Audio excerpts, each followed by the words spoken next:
Praise lord అండి. ఈరోజు ఉదయకాల సమయంలో మన బైబిల్‌లో ఉన్న వాక్యాన్ని ఒకసారి పరిశీలించుకుందాము. 1 కొరింథీ 12వ అధ్యాయము 28వ వచనము. మరియు దేవుని సంఘములో మొదట కొందరిని అపోస్తులుగాను, పిమ్మట కొందరిని ప్రవక్తలుగాను, పిమ్మట కొందరిని బోధకులుగాను, అటు పిమ్మట కొందరిని అద్భుతములు చేయువనుగాను, తరువాత కొందరిని స్వస్థపరచు కృపావరములుగాను, కొందరిని ఉపకారములు చేయువారుగాను, కొందరిని ప్రభుత్వములు చేయవారుగాను, కొందరిని నానా భాషలు మాట్లాడేవారుగాను నియమించదను. ఆమేన్. Praise the Lord. ఈ యొక్క వాక్యము మనకి ఎంతగా ప్రబోధిస్తుందంటే, దేవుడు మనకి ఒక్కొక్కరికి ఒక్కొక్క తలాంతు ఇస్తుంటారనమాట. ఆ తలాంతును మనం గుర్తెరిగి దాన్ని పెట్టుకొని మనం ముందుకు వెళ్ళవలసినటువంటి వారమై ఉన్నాము. మరి దేవుడు మనకిచ్చిన తలాంతుని మనం తెలుసుకోగలిగినటువంటి వారమై ఉన్నాం.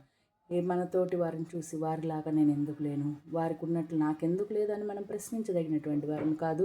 దేవుడు మనకి ప్రార్థన చేసే తలాంతు ఇచ్చారా? ప్రార్థన చేయబిడ్డ. అలాగే నీకు ఉపకారం చేసే తలాంతు ఇచ్చారా? ఉపకరించు.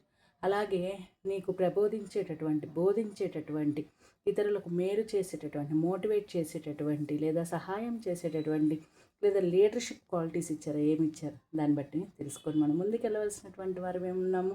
దేవుడిచ్చిన తలాంతుని దేవుడి కొరకు వాడి ప్రయోజకులుగా, దేవునికి సన్నిధానంగా, దేవునికి బిడ్డలుగా మనం ఆ పరలోక రాజ్యాన్ని స్వతంత్రించుకోవాలని ప్రేమతో కోరుకుంటున్నాను. Praise the Lord. ఆమేన్.